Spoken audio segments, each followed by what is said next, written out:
शकत नाही, कर्मकांड करू शकत नाही आपण, म्हणून त्यावेळेला असा काही प्रसंग घडला. परंतु तो घडलेला प्रसंग असा झाला की चोखोबारायांना मारलेलं जिथं जिथं मारलं होतं, म्हणजे समजा छातीवर मारला असेल, पाठीवर मारला असेल, गालावर मारला असेल, तर महाराज देवाच्या अंगावरती वनवू म्हटले. पण महाराज सत्तेपुढं शहाणपण नसतं. 4 पुढारी लोकांनी ठरवलं की चोखोबराय जे मंदिराच्या बाहेर बसत होते नाही, त्यांनी नदीच्या पलीकडे कोपट करून राहायला सांगितलं. म्हणजे कोपट करून नदीच्या पलीकडे राहू म्हणून. चोखोबरायांना सुद्धा काही महाराज पर्याय उरला नाही आणि चोखोबराय नदीच्या पलीकडे कोपटी करून राहायला लागले. कोपटी करून राहायला गेल्यावर व्यवहार तिथनंच सगळा काय सकाळचं स्नान झालं की देवा घरातनंच पाया पडतो, तू दर्शन दे. दररोजचा नित्यक्रम ठरलेला. एक दिवस भोजनाची वेळ झाली आणि भोजनाला महाराज शेवट सामान्य अतिसामान्य घर होतं. म्हणजे चोखोबरायचं घर म्हणजे एका मजुराचं घर समजा की हो.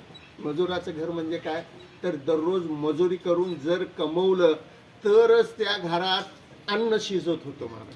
अशी चोखोबराय यांच्या घराची परिस्थिती होती महाराज. आणि त्या परिस्थितीमध्ये जे अन्न शिजवलेलं असेल ते देवाला बसून, देवा हाच माझ्याबरोबर जेव, हाच तुला नैवेद्य म्हणून चोखोबराय नैवेद्य दाखवायचा. आणि एक दिवस दही चटणी चपाती, भाकरी म्हणा चपाती म्हणा केलेली आमच्या चोखोबरायच्या पत्नीने.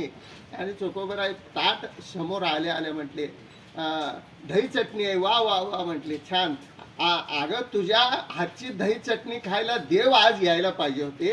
देवाने ही दही चटणी खाल्ली ना तर देवाला सुद्धा वेळ लागेल बघ, एवढी छान तू दही चटणी. सहज बायकोचं गुणगान कोण करत नाही हो.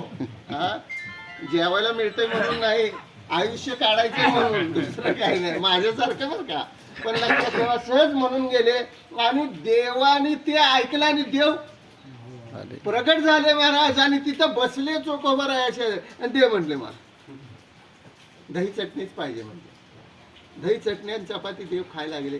पण गडबड देवाच्या पाठीमागे काय एक उद्योग आहे काय महाराज. गडबड एवढी देव आणि भरभर भरभर. आणि मला ताट कुठलं द्यायचं महाराज, देवाला ताट कुठलं देणार.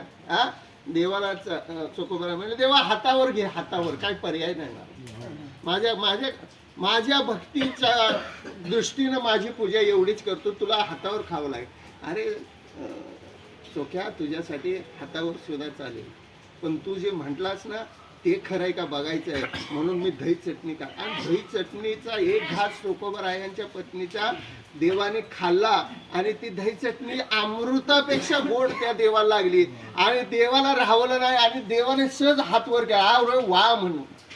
ती नेमकी चपातीवर असलेली दही चटणी काय झाली, पितांबरावर सांडली की आई साहेबाची आणि चोखोबरायांची गडबड चालू झाली. अरे अरे देवाच्या पितांबरावर.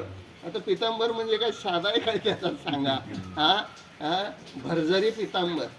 भरजरी म्हणजे गड्यानो राजा किरे झाला, राजाचा पितांबर, नवे नवे ब्रह्मांड नायकाचा तो पितांबर. त्या पितांबरावरती सोन्याच्या सुद्धा मौल्याला किंमत नाही, कमी पडेल एवढा तो भरजरी पितांबर. चोखोबराय घाबरून गेले आणि तसंच ते पुसायला लागले पाण्यात. तेवढ्यात एक पुजारी किंवा एक उच्चवर्णीय व्यक्ती तिथून चाललेला आणि त्यांनी ऐकलं, संभाषण ऐकलं आणि चोखोबराय कुणाशी तरी बोलतायत म्हणून त्यांनी काय केलं, आत डोकावून बघितलं. तर आत हे दोघच देवाच्या जवळ गेल्यामुळं देव प्रसन्न होतो असं नाही बरं का. मी काय म्हणतोय नीट ऐकून घ्या बरं का शब्द. देवाच्या जवळ गेल्यानं देव प्रसन्न किंवा देवाच्या जवळ राहिल्यानं देव प्रसन्न होतो असं नाही. देवाच्या जवळ, देवाच्या सानिध्यात राहिल्यानं देव प्रसन्न होत नाही, देवाचं झाल्यानं देव प्रसन्न होतो. लक्षात. आपण देवाचं होत नाही, देवाचं झालं पाहिजे. त्याला दिसलं नाही आणि त्याला सहज विचारलं, अरे चोख्या. महाराज पूर्वीच्या काळी हाक मारण्याची ही पद्धतच होती. आपल्यापेक्षा कनिष्ठ व्यक्ती